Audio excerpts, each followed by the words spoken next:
5 Manchester City players who are at risk of leaving the club next summer. The players that need a massive 2025-26 season. We're going to run through them. But first, welcome back to the City Ramble, leading the conversation in the world of Manchester City. So if you are new, make sure to hit that subscribe button. We've set ourselves a target, 5k subscribers before the start of the Premier League season. Hovering at around sort of halfway there at the moment. A little bit of a kick we need over the summer. So if you can help us out, make sure to hit the subscribe button. Also, if you haven't already, make sure to get involved in the City Ramble Discord. Plenty of sign-ups over the last couple of days. It's basically a big Manchester City group chat. So get involved in that. Link is in the description. But before we get into it, a couple of caveats for my 5 picks. I'm not going players who are currently in the squad that have a little bit of time left on their contract, who will probably leave this summer. You know, John Stones is an example. James McAtee, Jack Grealish. In my head, honestly, I think those players are gone. We're not including players who I think are going to leave this summer. We're including the players who are in the squad, will play a decent amount of minutes next season, but come the summer, that could be it. That could be them gone. And I think a nice and easy one to start off with is Ederson, because it's pointing towards the fact that Ederson probably is going to be staying at City. At least that's the reports we've had. That's what he said. You consider the money City have already spent in the transfer market. Are they going to go out and then spend, 60 million quid on a new goalkeeper, especially when the right-back position probably needs to be fixed, I guess, as well. So I've got Ederson in there. I said it's nice and easy because obviously his contract is up in 2026. I personally don't know if I want to be going into a brand new season where we're talking about rebuild with a goalkeeper who's got one left year in the contract. For me, it's always that position where I feel like you've got to be dialed in, and I'm not sure Ederson was dialed in a lot last season. You know, few injuries, few mistakes, whatever. I still think on the surface, he's probably the best goalkeeper for City in terms of what he can bring with the build-up play. I don't buy this idea that he's a bad shot stopper. I'm not saying he's a world-class shot stopper, but I think he's a good enough shot stopper. But I would rather he signed an extension, 3-year extension. Commit yourself to City. If you want to leave next summer, whatever. But I don't know. It feels like we're coming towards the end of Ederson's time as a City player, as good as it's been, and I'll always defend him. But, you know, good things do come to an end. The second player, this is where they start to get a little bit spicier, because these are players that I think will play quite a few minutes for City next season. But the second player is Manuel Akanji. Now, he's been subject to quite a big debate, I'd say, in the world of Manchester City, because people are, I'm not going to say losing patience, but criticisms have started to pop up about Akanji. Obviously, if you watched the last video we did on this channel, we spoke about sort of areas that City might need to fix. One of the biggest problems I felt like was the centre-back department. Obviously, I'd love to see City add a right-back, but in the next 2 summer transfer windows, I wouldn't be surprised if we see a lot of movement in there, both outgoings. I've already mentioned John Stones, for example. Nathan Ake, who isn't on this list as such, but he's another person who's got 1 year left on his deal. He doesn't stay fit enough a lot of the time to sort of maybe warrant a contract extension. Maybe he leaves as well. So Manuel Akanji falls into that category for me because he, in my opinion, is a great deputy. I don't know if he's starting level quality anymore. You know, he had that great season in 2022-23, didn't he? But was that his peak almost? Was that the upper echelon that we can expect from Manuel Akanji? I kind of think it is. So yeah, I do feel like Manuel Akanji's got 2 years left in his deal. It expires in 2027. He joined in 2022, so he signed a 5-year deal then. Not a clue if there's an option to extend it by a year. I don't know. I'm just going off what's on transfer market. So yeah, big season for Akanji. If it sort of plateaus again, I can see City sort of going out in the summer transfer window and really, really looking to add some centre-backs. The third one, now this is where I am going to have to make some more caveats, because I love the guy. I genuinely love the guy. And I feel like if it wasn't for certain unfortunate events, we'd be speaking about him in City's starting 11. As in, like, the ideal starting 11. I think by now this player would be a starting level quality for City. But what happened last season was unfortunate. It was completely out of his control. If you haven't guessed already, it's Oscar Bobb. Now, again, I want to make that very clear. This isn't, I don't want to get rid of him next summer. Obviously, he might have a great season and this doesn't make a difference anyway. But that I don't think you can underestimate how impactful that development year would have been for Oscar Bobb last season before he got the nasty injury that ruled him out for, what was it in the end? He got it in August. It was a week before the Premier League season started. Off the top of my head, I don't think we saw him until... might have been February, something like that. So yeah, a really bad injury for him. It knocked him back. He was ready to be first choice winger for City. I felt like last summer Savinho was coming in, and Savinho almost felt like he wasn't going to get that many minutes because Oscar Bobb was tearing it up. Oscar Bobb goes down injured. Savinho gets a lot of the minutes. We're in this sort of predicament where, you know, the wingers are being spoken about as maybe another area that needs to be invested in. And I'm not sure. I think City have got enough there for now. But I feel like Oscar Bobb is gonna... It's not so much about him needing to perform. My concern with Oscar Bobb is he going to be getting the minutes that was probably going to be given to him last season, this season? Because it's almost like he's not... He hasn't had a year of development at all. So he's kind of, in some ways, regressed because he was so fit, he was firing, he was ready to go, he was looking great in that pre-season. I don't know. I hope I'm wrong. Well, I'm not necessarily saying these players will leave. I'm just saying they could be at risk. And I hope he sort of hits the ground running and he's fantastic. But he's just one at the back of my mind. I'm like, if he doesn't have an impactful season, I do worry. And it'd be such a shame because technically I think he's great. And he's certainly got the ability to be City level quality on the wing. I don't know. Number 4 is a little bit similar.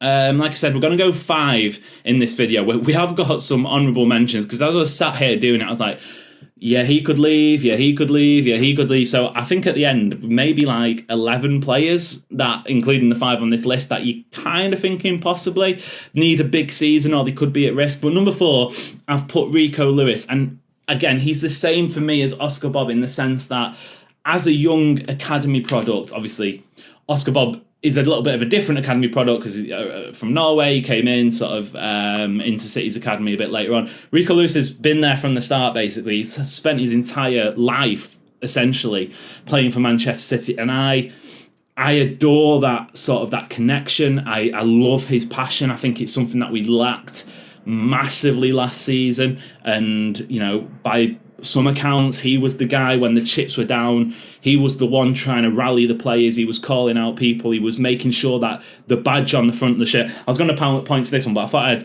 I had a City badge on, but I clearly don't. So the badge on the front of the shirt was being respected even when City weren't performing great. You know, he gets it. And I think you can't underestimate how much that matters. It does sound a little bit of a cliche, but you need players who are going to fight for the badge. The issue I feel like Rico Lewis could have is what is he? And that sounds like a little bit, you know, maybe a touch disrespectful, but what sort of player is Rico Lewis? He's not going to be City's starting right back, I don't feel like, unless he really improves physically. And I don't mean sort of just growing and getting bigger, but also maybe a bit more athletic as well. He's shown glimpses of being a really tidy player in the midfield. Is he going to break into that sort of, I don't know, starting level quality again, sort of first name on the team sheet? I doubt it. What I will say is he is a great squad player, and for as long as he is happy sort of not being first choice at City, great. I just wonder if at some point, you know, he'll have ambitions to play for the England senior team regularly. I know he's made his debut and whatnot, but I'm talking, you know, getting into that squad on a regular basis. I just wonder if he'll at some point go, I maybe need a little bit of a move here, a fresh scene to be a regular starter, 35 matches in the Premier League per season. Where that is, I don't know, because again, we're sort of sat here going, what is he? He's a great versatile player for a Pep Guardiola team. Would Mikel Arteta be able to use him the same? Would Arne Slot be able to use him the same? I don't know. I don't know. I feel like he's an ideal Pep player for a squad player.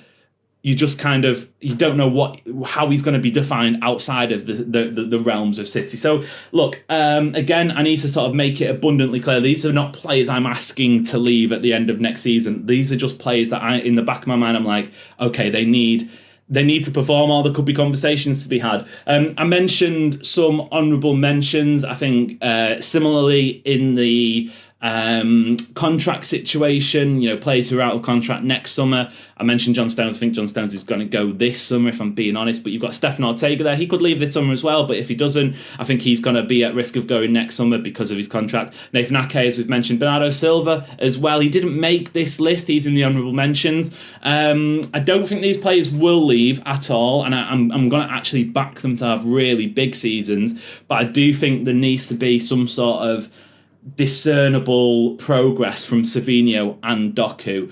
Otherwise, maybe in 2026, City have a look at a more established winger, a winger who's going to get more goals and assists.